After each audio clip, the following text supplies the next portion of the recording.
Welcome to my YouTube channel. आज अर्को video बनाउँदैछु। आज चाहिँ हाम्रो घुम्न जाने प्लान छ स्याटरडे भएर। सो हामी कहाँ कहाँ जान्छौँ के गर्छौँ त्योहरूको लागि चाहिँ भिडियो लास्टसम्म हेरिदिनु होला, कन्टिन्यू गर्नु होला। मैले चाहिँ बिहान उठेर नुहाइ घर र घरको काम सकेर नुहाइ पनि सकेँ। अब म बिस्तारै रेडी हुन्छु, रेडी भएको क्लिप पनि देखाउँछु यता। हामीले चाहिँ मामसाम खाइसक्यौँ अनि माम खाएर चाहिँ मैले मेकअप भन्दा नि त्यही सनस्क्रिन लगाएँ, आइलाइनर लगाएँ अनि त्यसपछि आइस्याडो लगाएँ अनि लिपस्टिक लगाएँ। अब चाहिँ लुगा लगाएपछि भेट्छु है त। यस्तो गर्मी छ। यति बेला चाहिँ मामुहरू अगाडि गइसक्नु भएको थियो अनि मैले चाहिँ ओरिजिनल क्लिप राख्ने सोचेको थिएँ, तर पछि भिडियो एडिटहरू गर्दाखेरि चाहिँ एकदमै त्यो ट्राफिकको साउन्ड, गाडीहरूको साउन्ड आउँदै गयो। त्यही भएर चाहिँ मैले भोइस ओभर गरेँ। यो बाटोहरू चाहिँ यस्तो दामी बाटो छ नि। यहाँदेखि चाहिँ हामी फर्स्टमा वज्रयोगिनी मन्दिर गयौँ अनि वज्रयोगिनी मन्दिर चाहिँ यो हजुरको भन्नुहुन्छ भने दक्षिण ढोका थली हुँदै जाने बाटो हो। साखुको अलिकति माथिबाट जानुपर्ने छ अनि जाँदा जाँदै हजुरहरू साखुको अलि माथि पुग्नुभयो भने चाहिँ यस्तो दामी रोड छ, यस्तो दामी भ्यू छ। अनि मामुहरू चाहिँ अगाडि गइसक्नु भएको थियो। हामीले चाहिँ मामुहरूलाई फलो गर्दै थियौँ अनि मामु चाहिँ त्यही अगाडि बाइकमा मामुहरू जानुभएको थियो, किनभने हामी पनि गएको थिएनौँ नि त। अनि हाम्रो फर्स्ट टाइम थियो, त्यही भएर यस्तो अझै हजुरहरू जति जति माथि जानुहुन्छ त्यति त्यति यस्तो बबाल भ्यू देखिन्थ्यो नि यहाँबाट। रोड पनि यस्तो दामी पिच रोड, त्यही माथि भ्यू यस्तो बबाल थियो, कुरै नगरौँ। अनि वज्रयोगिनी मन्दिर पुगेपछि यति पिस थियो, यति पिस थियो। हामी चाहिँ घरबाट वज्रयोगिनी जाने भनेर निस्केका थियौँ।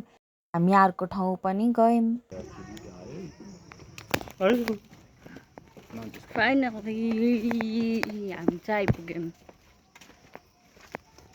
वज्रयोगिनी।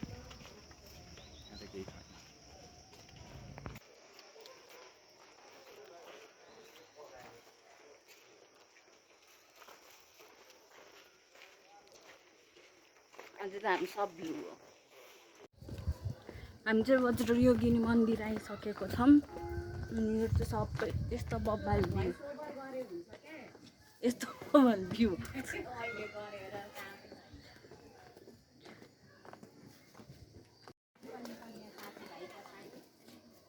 मामुको साथीभाइ पनि छन् दुईटै।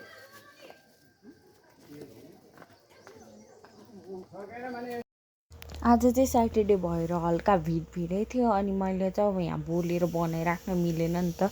त्यही भएर मैले यो क्लिपहरूमा पनि भोइस ओभर हालिरहेको छु। मन्दिरको भित्र चाहिँ खिच्न अलाउड थिएन, त्यही भएर मन्दिरको भित्रको पार्ट चाहिँ खिचेन। मैले मन्दिर वरिपरिवाला पार्टहरू खिचेँ। अनि आज चाहिँ लाखबत्तीहरू पनि बाल्नु भएको थियो अरूहरूले, अनि लाखबत्तीहरू बलाइदेख्नुहुन्छ।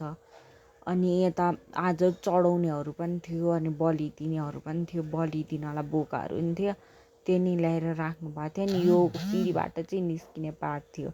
अनि मैले यत्रो ठुलो घन्टी थियो अनि मैले घन्टी बजाइहालेँ। म रोकिन चाहिँ सक्दिनँ क्या आफूलाई यो बजाउनेहरूबाट चाहिँ। जे होस् सबसे नेचुरल ठाउँमा भएको पिसफुल ठाउँ थियो यो चाहिँ। अनि मन्दिरको बाहिरपट्टि चाहिँ बत्ती बाल्ने ठाउँहरू थियो। हामीले चाहिँ बत्तीहरू बाल्यौँ पूजा नगरे पनि।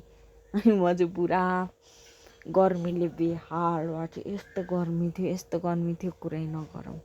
त्यही हामीले सकेसम्म इन्जोय गऱ्यौँ, फोटोहरू खिच्यौँ।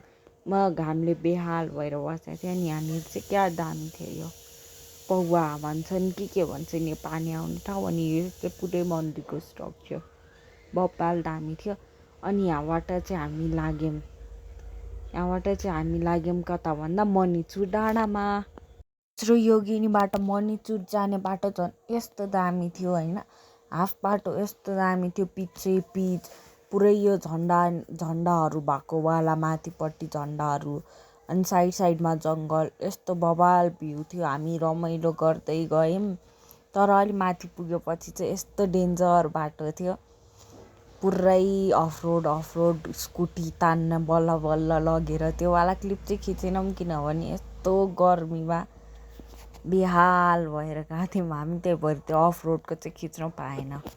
यति खुसी थिएँ, यति एक्साइटेड थिएँ घुम्न जान पाएर। बल्ल बल्ल स्याटरडे आउँछ अनि त्यो दिन पनि घुम्न पाएँ। त्यही माथि यस्तो बवाल भ्यू मणिचुर डाँडा जानको लागि चाहिँ पुरा हाइकिङ जस्तै थियो होइन, रमाइलो जङ्गलको बिचबाट हिँडेर जानुपर्ने। तर यस्तो गर्मी थियो डेन्जर गर्मीले बेहाल भएर मैले कपाल सपाल सब माथि बानिसकेको थिएँ। अनि यहाँ टिकट काट्ने ठाउँबाट पनि अझै माथि हिँड्दै जानुपर्ने, पुरै जङ्गलको बिचमा। रमाइलो ठाउँ थियो त्यो, मजेदार ठाउँ थियो। कस्तो लाग्दैछ ट्रेकिङ जाँदा?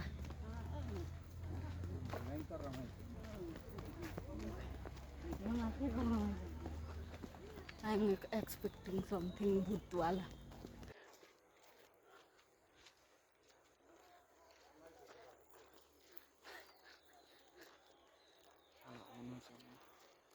भूतवाला नभए I'm expecting something more।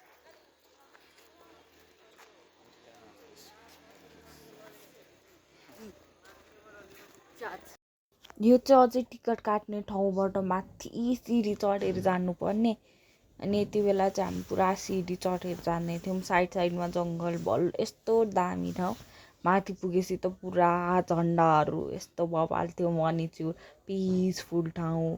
मान्छे चाहिँ स्याटरडे भएर अति नै भिड थियो। भिड भए पनि हिँडाइ चाहिँ वर्थ इट थियो ठाउँ हेरेर। यति नै हो। Thank you for watching.